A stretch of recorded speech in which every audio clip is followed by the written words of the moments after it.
Well, good morning, everyone. We are starting things off with a live look at road conditions this morning. As you can see, traffic is moving along rather smoothly, but it is going incredibly slowly. We do have team coverage this morning here on Up with KREM, giving you the latest on the forecast and on those road conditions all morning long.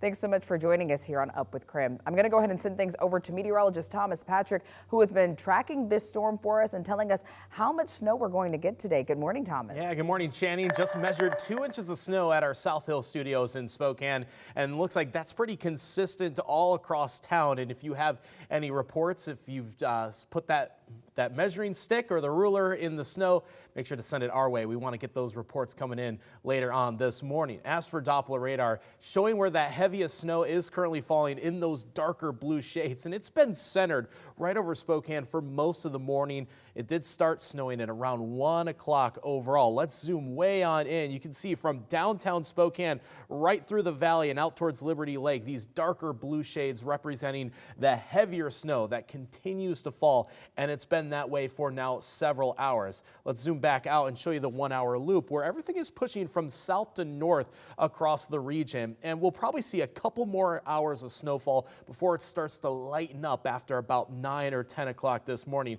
By the way, out in the Palouse, a bit more of a slushy scene. I would call this a wintry mix between snow and rain between both Moscow and Pullman early this morning, where our temperatures are just above the freezing mark there. Here's a live look over Coeur d'Alene where you can see the snowy beaches out at the lake and the snow, of course, falling in that camera shot there. We are under a winter weather advisory until 4 o'clock today, and winter storm warnings across northern Washington until 10 o'clock this morning. The heaviest snow up north has been falling all the way since yesterday, and I'll continue to track this and how much is expected across the region in just a couple minutes. Well, of course, with all of this winter weather, we are also tracking several school districts that are closed or delayed this morning, all in anticipation of the winter weather. So here's a partial list of some of those schools that are closed today. The Coeur d'Alene Tribal School, Tonasket School District, Plummer-Worley Joint School District, Orient, and Okanagan. Again, this is just a partial list of those schools that are closed today. For a complete list, you can look there at the bottom of your screen, and we'll be updating those schools throughout the morning. Now, there are also several schools that are reporting a 2-hour delay this morning. Some of those schools include All Saints Catholic School, Christian Heritage School, 9 Mile Falls, Cheney, and Summit Valley. Again, this is a partial list. That complete list is scrolling at the bottom of your screen. Also, Bridgeport School District is announcing that they're switching to remote learning this morning. Again, our Up with KREM team is keeping a very close eye on all of these school districts that are announcing whether or not they will be open today, and we'll bring you the latest updates as we get them into our newsroom. And just another reminder that all morning long at the bottom of your screen, we will be updating that complete list of schools that are delayed or closed all morning long. We're also keeping an eye on any major power outages happening across our area. Now, right now, we're seeing a very small number of people that are affected by these outages.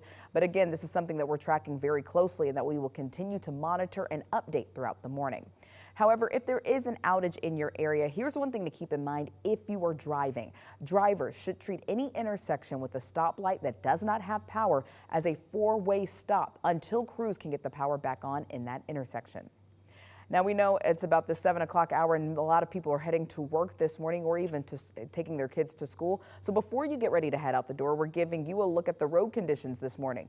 KREM 2's Nicole Hernandez has been riding around in our KREM 2 storm tracker all morning long and giving us more on what you can expect for your morning commute. Good morning, Nicole. What are the conditions like right now where you are? I know you've been driving along I-90. Channing, yes, so we've been driving along I-90 this whole time. We've been trying to get ourselves to Coeur d'Alene, but it's very slow going because, of course, the roads are pretty bad right now. So take a look. This is I-90. We're kind of right in between Post Falls and Coeur d'Alene right now. You can see still, we really can't see those lane lines all that well. We've got a lot of snow on the ground still on the freeway, and it's been that way this entire time. So people are going very, very slow. You can see even that road sign, slick roads, cautioning drivers to stay going slowly. We're going about 35 miles per hour right now, and we really haven't gone any faster than that the entire time we've been on the freeway here. You can see doing the same thing on the other side as well. You can see just how much snow we're getting here, and it's really like that across everywhere right now. Even us in this four-wheel drive storm tracker, we are really having some trouble grabbing traction when we're stopping and starting again or making those turns. We've been fishtailing a good amount this morning. As we were driving around Division up closer to the Y, we saw a few cars that were struggling to get up little hills there. We saw a bus that was stopped as well. Good news, we haven't seen any actual car accidents here on I-90, just some people fishtailing or having trouble getting that traction. Things seem to be going pretty smoothly, though. People are going slowly.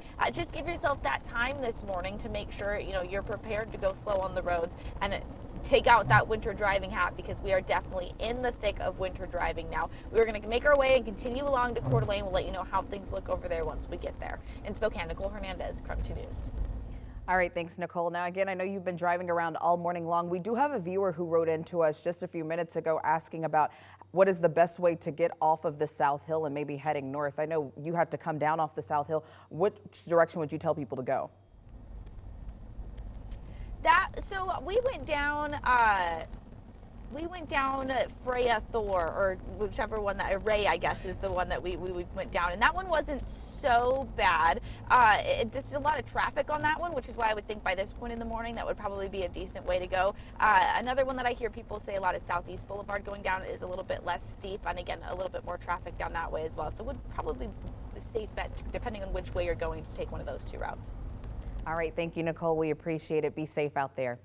Now, anyone who's spent a winter here in Spokane knows that we do get our fair share of snow. This past Friday's snowfall was not enough for the city to enact a full city plow, but KREM 2's Janelle Finch is telling us more about how the city is preparing for heavier winter weather. We are always adaptable and designed to meet our community's needs. Winter weather is here, and according to Mayor Nadine Woodward, the city is ready for all that winter brings. Snow, ice, and cold temperatures. She says the city's resources are flexible to handle it all. With the additions of more equipment over the past years and the modification in staffing, we have been more flexible than possible. Mayor Woodward says the city is putting more equipment out on the streets to support the city's snow response. Snow gates, extremely popular with our residents, and we have added more snow gates to the system. We're now up to 19. Those snow gates allow our plows to do their job without putting berms on the driveways of residents. The city has also added more sand and de-icer satellites to its response system, which the mayor says should reduce crew response times. Street conditions during the winter are the source of a lot of conversation, so that's why we're always trying to evolve our system to have better response. And while the city says it can handle the heavy lifting, clearing the roads, officials still ask homeowners to support Spokane's winter weather efforts. Make winter easier for all of us. Drivers are asked to park on the odd side of the street in neighborhoods and maintain a 36-inch path for pedestrians. And before more snow comes down, the city recommends bringing in your basketball hoops, trailers, boats, and RVs to a safe place to store for winter. Janelle Finch, KREM 2 News.